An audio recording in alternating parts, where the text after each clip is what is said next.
आप देख रहे हैं अल्फा डिफेंस हिंदी में आपका स्वागत है। आप हमें ज्वाइन कर सकते हैं सोशल मीडिया पर, फेसबुक, इंस्टाग्राम, ट्विटर और इंग्लिश व्यूअर्स हमें ज्वाइन कर सकते हैं अल्फा डिफेंस इंग्लिश पर। आइए शुरू करते हैं आज का वीडियो।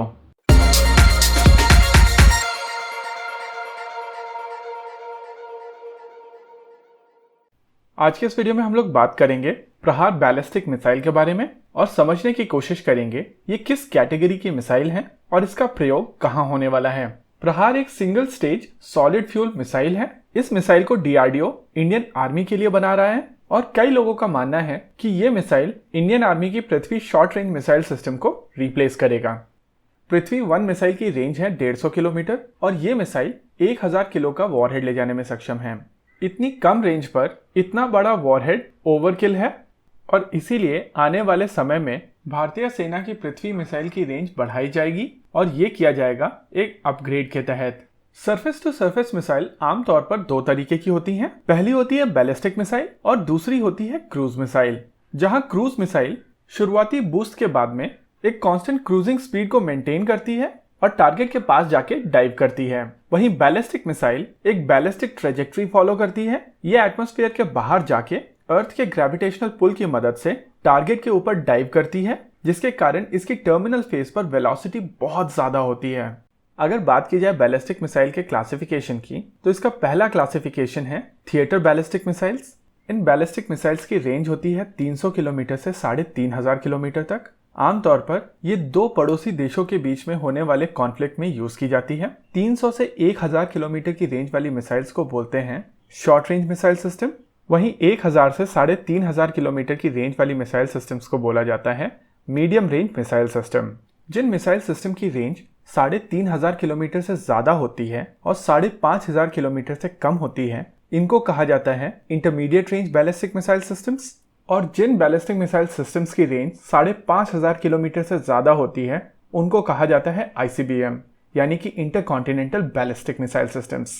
भारत के केस में पृथ्वी सीरीज की missile short range theatre ballistic missile system है। वहीं अग्नि मिसाइल की 1 और 2 medium range theatre ballistic missile system है। अग्नि 3 और 4 intermediate range ballistic missile system है और अग्नि 5 इंटरकॉन्टिनेंटल बैलिस्टिक मिसाइल सिस्टम है।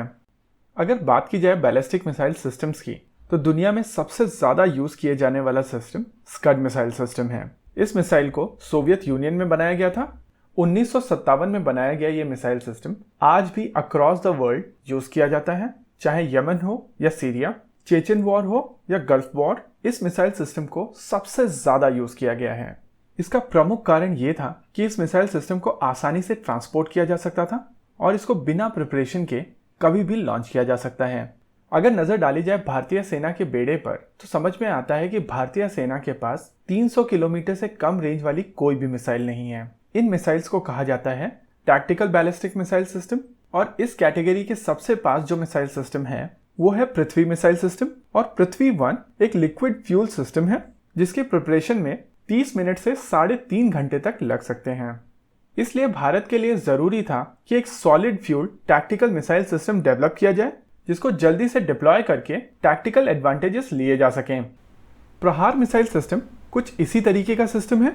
ये single stage solid fuel system बहुत ज़्यादा कॉस्ट इफेक्टिव है, किसी भी वेदर में काम कर सकता है और इस सिस्टम को डिप्लॉय करने में लगते हैं 2 से 3 मिनट, यानी कि ये सिस्टम काफ़ी क्विक रिएक्शन सिस्टम है।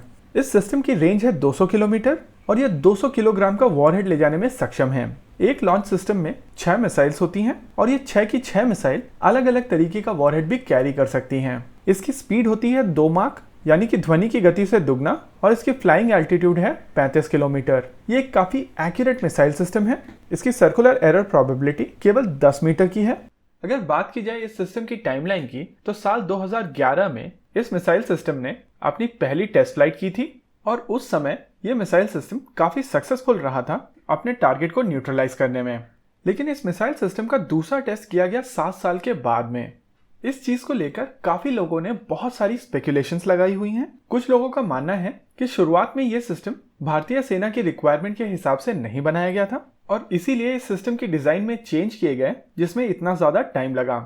वहीं कुछ लोगों का मानना है कि साल 2018 का टेस्ट यूजर ट्रायल था और इस सिस्टम को भारतीय सेना में इंडक्ट किया जा चुका है।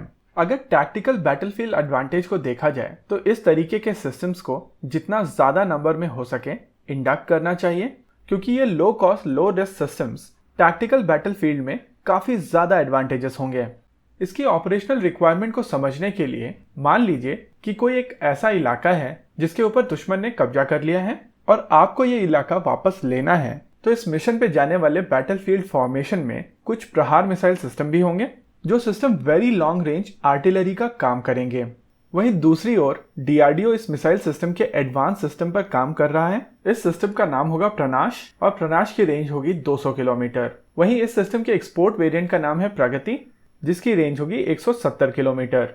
आपको क्या लगता है, बताइए हमें कमेंट सेक्शन में। आगे आप कौन सा वीडियो देखना चाहते हैं बताइए हमें कमेंट सेक्शन में। वीडियो को अंत तक देखने के लिए धन्यवाद।